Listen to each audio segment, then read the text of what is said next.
प्रिय विद्यार्थियों, मैं डॉक्टर उर्मिला शर्मा से आचार्य MSG कॉलेज भरतपुर। मैं आज तुलसीदास कृत विनय पत्रिका कृति के कला पक्ष पर प्रकाश डाल रही हूँ। काव्य का द्वितीय पक्ष कला पक्ष माना गया है। जिस प्रकार रस काव्य की आत्मा कहा जाता है, उसी प्रकार कला को काव्य का अलंकरण कहते हैं। यह काव्य का बाह्य सुंदरीकरण होता है। आचार्यों ने कला के विविध उपादान निर्दिष्ट किए हैं। इनमें पहला उपादान है भाषा सौंदर्य। विनय पत्रिका की भाषा अवधि मिश्रित ब्रज भाषा है।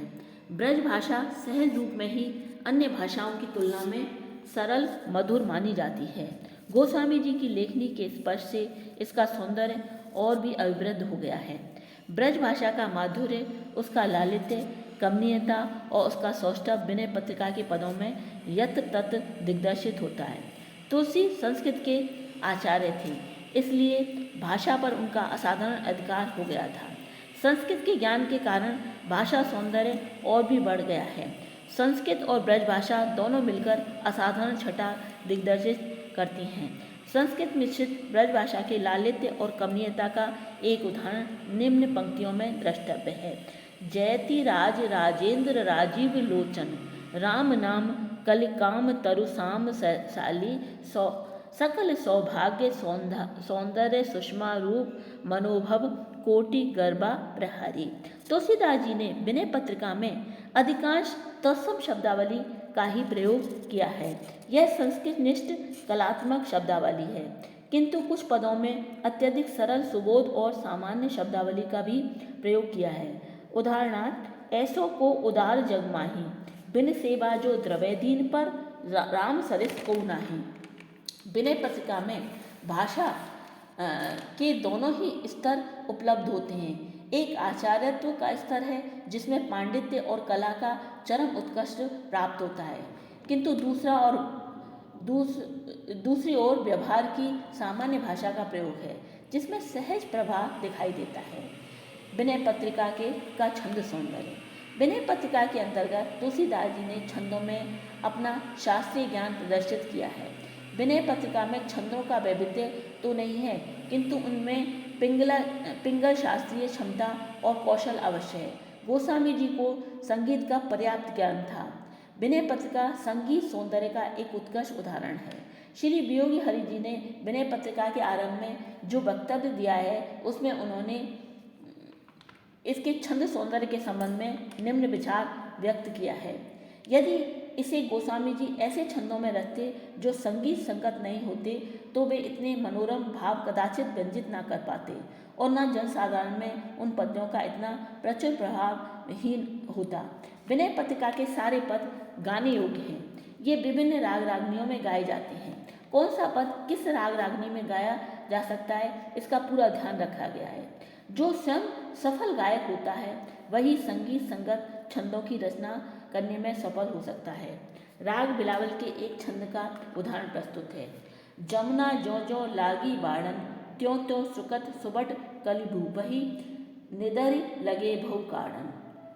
ज्यों ज्यों जल मलिन, त्यों त्यों जगमगन मुख मलिन लहे आड़ना। तुलसीदास जगदद जवास, त्यों अनग मेघ लगे टाढ़न। अलंकार सौंदर्य। अलंकार सौंदर्य कविता कामनी के सौंदर्य में वृद्धि उत्पन्न करने वाला एक शक्तिशाली तत्व माना गया है। आचार्य दंडी ने तथा हिंदी के आचार्य केशव दास ने अलंकार के महत्व को काव्य के अंतर्गत इस प्रकार कहा है। दंडी कहते हैं, काव्य शोभान करान धर्मान अलंकारान प्रक्षते। आचार्य केशव कहते हैं, यद्यपि सुजान सुलक्षणी सुबरन सरस सुवित, भूषण बिन न बिराजही, कविता वनिता मित्र। तुलसीदास जी का अलंकारों के प्रति ऐसा आग्रह तो नहीं है जैसा आचार्य दंडी और केशव का है, किंतु फिर भी पूर्ण पंडित कवि होने के कारण तुलसीदास जी ने अलंकारों में भी कोई कमी नहीं छोड़ी। अलंकार भी भाषा के ही समान तुलसीदास के समक्ष लाचार से नजर आते हैं।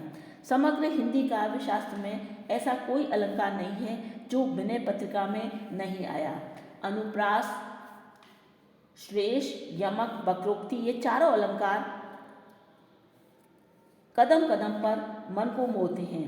तत्पश्चात रूपक, उपमा, उत्प्रेक्षा, अतिशोक्ति, अपनहूति, व्यतिरेक आदि सभी प्रमुख अलंकार इनके पदों में सहजता, स्वाभाविकता और सहजता के साथ आए हैं। तुलसीदास ने अलंकारों के प्रयोग में सबसे बड़ी कुशलता यह दिखाई है कि भाव प्राबल्य को तथा रसोद्रेक को कहीं कम नहीं होने दिया। कविता की सबसे बड़ी कसौटी यह मानी गई है कि रस जो कि काव्य की आत्मा है, उसे अलंकारों से क्षति नहीं होनी चाहिए। रीतिकाल के अधिकांश कवियों में यह त्रुटि दिखाई देती है, किंतु तुलसीदास जी इस दृष्टि से सर्वत्र सफल रहे हैं। उक्ति, वैचित्र और चमत्कार सक्षमता। आचार्य नगेन ने श्रेष्ठतम काव्य के लिए 3 तत्व आवश्यक माने हैं। ये क्रमशः रमणीय भाव, वर्ण मैत्री और उक्ति वक्रता माने गए हैं। उक्ति वक्रता, कथन वैचित्र अथवा चमत्कार सक्षमता रस सिद्ध कवियों का ही काम होता है। सामान्य उक्ति में वह प्रभाव नहीं होता जो वक्रोक्ति में होता है। वक्रोक्ति के द्वारा भाव और रमणीय बनता है, ब्याज स्तुति का सौंदर्य पैदा हो जाता है। तुलसी के लगभग सभी ग्रंथों में उक्ति वैचित्र सहज रूप में मिलता है। जहाँ एक ओर उन्होंने स्वभावोक्ति को अपनाया है, वहीं दूसरी ओर ब्याज स्तुति के माध्यम से प्रभाव को कई गुना बढ़ा दिया है। यद्यपि विनय पत्रिका में एक भक्त हृदय की निश्चल श्रद्धा है, हृदय की पुकार है, दीनता है, किंतु चमत्कार सक्षमता भी है। पांडित्य और आचार्यत्व का रस के साथ ऐसा मेल जो सहृदय सामाजिक को चमत्कृत कर देता है, तुलसी के काव्य में दिखाई देता है। गोस्वामी जी ने अनेक पदों में इस प्रकार का उक्ति वैचित्र, चमत्कार, वक्रोक्ति, सौंदर्य और ब्याज स्तुति का चातुर्य दिखाई देता है। तुलसी के सभी ग्रंथों में यदि तुलनात्मक दृष्टि से देखा जाए तो विनय पत्रिका में चमत्कार सक्षमता सर्वोपरि है। इस दृष्टि से रस सिद्ध कवि होने के साथ साथ तुलसीदास चमत्कार सिद्ध कवि भी माने जा सकते हैं। निष्कर्ष, उपर्युक्त विवेचना से यह स्पष्ट हो जाता है कि विनय पत्रिका में प्रबलता तो भाव पक्ष की है, क्योंकि यह भक्त हृदय का उद्गार है, किंतु कला पक्ष में भी कहीं कोई न्यूनता दृष्टिगोचर नहीं होती। जहाँ भाषा का सौंदर्य है उसमें भाव सौंदर्य भी मिश्रित है। जहाँ शैली का सौंदर्य है, कमनीयता है, लालित्य है, वहाँ रसोद्वेग में भी कमी नहीं आई है। जहाँ आवश्यकता अनुसार विस्तृत विवेचन है अथवा कम शब्दों में ही बड़ी बात कही गई है, अथवा विचारों का गुंफन है, अथवा अनुभूतियों की तरंग है, उसके अनुरूप ही रस है, वैसी ही भाषा है, उसी प्रकार की शैली है और तदनुरूप ही चमत्कार सौंदर्य है। कुल मिलाकर कह सकते हैं कि विनय पत्रिका परिपूर्ण तथा उत्कृष्टतम काव्य का एक असाधारण कीर्तिमान है, जिसकी तुलना विश्व साहित्य में भी प्राय दुर्लभ है। इस प्रकार यह व्याख्यान यही समाप्त होता है।